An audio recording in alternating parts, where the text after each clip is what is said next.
And I'm here, Owen, with Douglas Webber, who's a professor of political science at INSEAD, which is one of the leading business schools in France, or in Europe, actually, not just France.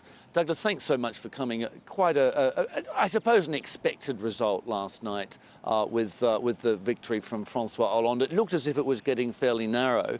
But tell me, in terms of what's got to happen next, we've got the National Assembly elections. Monsieur Hollande is going to have to remain on the campaign trail. What's he going to be looking to achieve? Well, you're quite right. He has to try now and win a solid majority in the parliamentary elections on the 10th and 17th of June. So everything that he actually does between now and then will have the purpose of trying to maximize the likelihood that the Socialist Party will get the majority it needs in the parliament for him to be able to carry out his program. And so the important thing, of course, is that he does get that majority. Do you think there's any chance that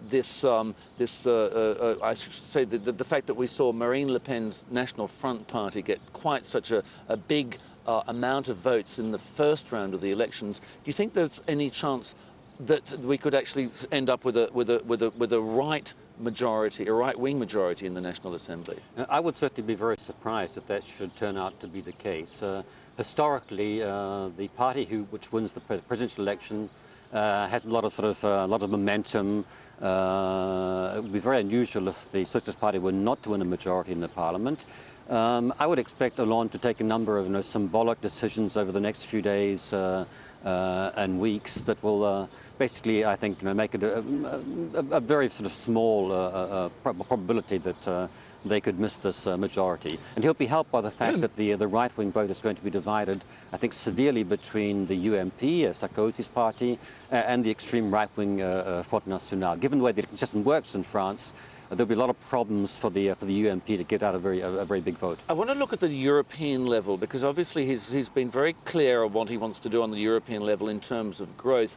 But how difficult is he going to be able to do that, given the fact that on the left and on the right we saw a very strong anti-Euro vote? What's going on in France here? Well, obviously in France, the vote for Jean-Luc Mélenchon in the first round, also for Marine Le Pen, shows that there's a lot of hostility towards European integration and towards globalization. A lot of people in France feel very insecure, feel threatened by the increased economic openness of the French economy and of Europe.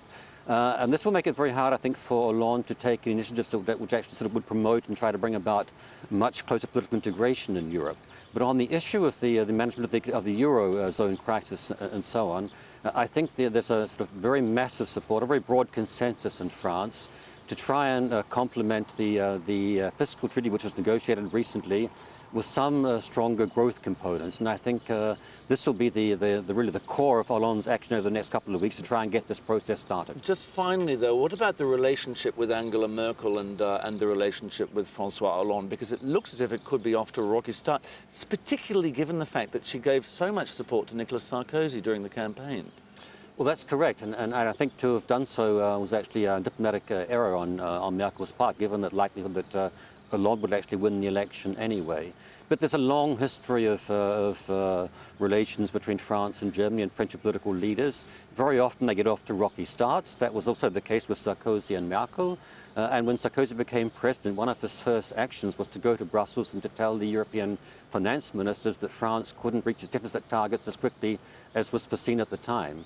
I think they'll rapidly reach some kind of rapprochement, some kind of stable relationship. It may actually take less time than it took between Sarkozy and Merkel, and I think both sides will make some kind of compromises and meet somewhere in the middle. Well, we're almost expecting me to make that phone call, perhaps today. If not today, it's going to be tomorrow. Thank you very much indeed, Douglas Webber from INSEAD University. Thanks so much for coming to speak to us.